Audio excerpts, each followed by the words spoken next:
आप सभी के हृदय में अपने प्रभु का दर्शन करते हुए सभी को राधे राधे।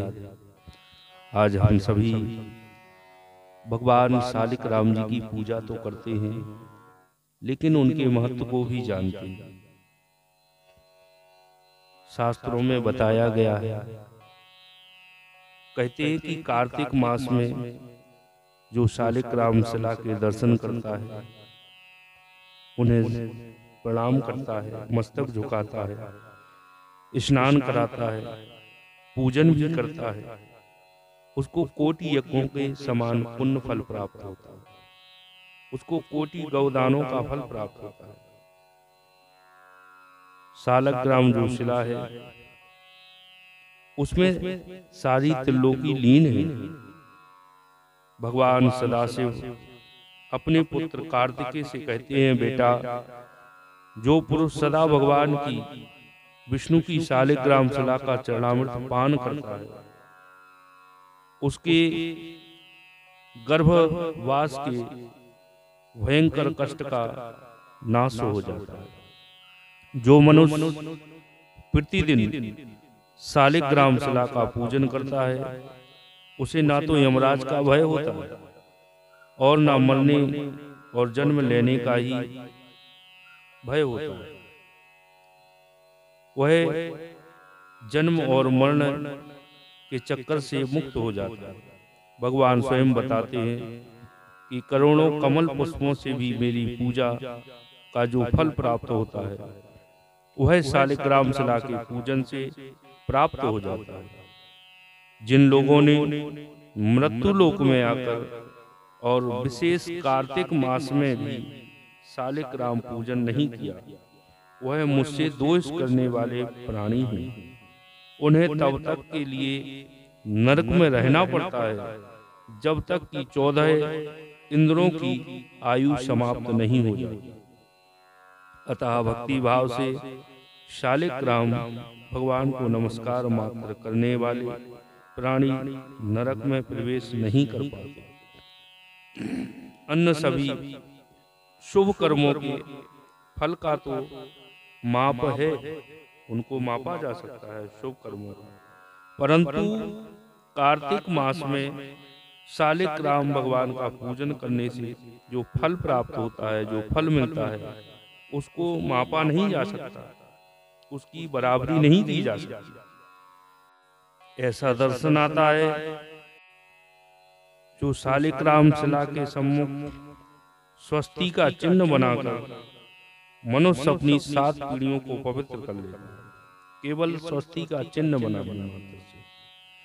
और जो नारी प्रतिदिन भगवान शालिग्राम भगवान विष्णु को नमस्कार कर गृहस्थी के कार्यों को आरंभ करती है, जैसे हम लोग गृहस्थ हैं, तो जो हम अपने ग्रह का कार्य कर रहे हैं, तो मन से शालिग्राम भगवान विष्णु को अगर प्रणाम करके नमस्कार करके कार्य आरंभ करते हैं, वह 7 जन्मों तक विधवा भी नहीं होती। अतः सदा सुहागन के रूप में प्रतिष्ठित रहने के लिए यह पूजन बड़े ही महत्व का है। इसलिए विशेष इस बात को हमें ध्यान रखना चाहिए। आज तो शालिग्राम जी आपको मिल जाएंगे, लेकिन बताते हैं जो नेपाल में गंडकी नदी पड़ती है, उस नदी से जो निकले हुए शालिग्राम जी हैं, वो अति ही प्रभावशाली शालिग्राम जी होते हैं, ऐसा दर्शन आता है। इसलिए शालिग्राम भगवान को अवश्य ही प्रणाम करें। और तुलसी दल उनको अति ही प्रिय है, तुलसी दल अवश्य उनके लिए अर्पित करें, आपकी मनोकामना अवश्य ही पूर्ण होगी।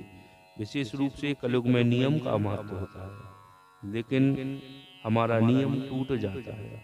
जैसे हम किसी चीज को पाने के लिए और हम थोड़ा वेट नहीं करते हैं। आज हम फोटो खिंचाने जाते हैं, वहां लिखा हुआ है कि फोटो 5 मिनट में प्राप्त होगा, लेकिन खींचने के हम तुरंत बाद ही जस्ट कहने लगते, भैया बन गई है। ऐसे ही फसल किसान ने बो दी है तो उसको इंतजार करना पड़ता है, लेकिन हम कोई धर्म कार्य करते हैं, कोई नियम करते हैं, तत्क्षण ही फल चाहते हैं। इसलिए तत्क्षण फल के लिए हमें तत्क्षण तीव्रता भी होनी चाहिए। जैसे एक गुरुजी से एक उनका शिष्य कहता है, बेटा, गुरुजी बोले, बेटा तुम्हें भगवान का दर्शन करना है, तो भगवान तुम्हें इतनी जल्दी कैसे मिलेंगे? बोले, गुरुजी नहीं, हमें तो आप ऐसा उपाय बताइए कि भगवान हमें शीघ्र ही मिल जाए। गुरुजी बोले, ठीक है, मैं गंगा स्नान करने सुबह जाता हूँ, तू भी आ जाना, मैं तुझे ऐसा ही उपाय बताऊंगा। गुरुजी स्नान कर रहे थे, चेला पहुंच गया। गुरुजी बोले, तू भी स्नान कर ले, मैं तुम्हें बता रहा हूँ। गुरुजी ने जैसे ही चेले से कहा, उस चेले ने स्नान किया। गुरुजी ने जैसे ही उसने स्नान करने के लिए गंगा जी में डुबकी लगाई, नीचे गया जल के अंदर, गुरुजी ने सिर पे हाथ रख दिया, वो छटपटाने लगा। और जब छटपटाने लगा तो गुरुजी ने हाथ को अलग किया। बोले, क्या हुआ? बोले, गुरुजी मैं तो मर जाता, मेरे प्राण निकल जाते। बोले, अच्छा नेक, ये बताओ, जब मैं तुम्हारे सिर के ऊपर हाथ रखे थे, उससे तुम्हें क्या याद आ रहा था? घर, पत्नी, बच्चे, परिवार, रुपया, पैसा, जायदाद, क्या याद आ रहा था?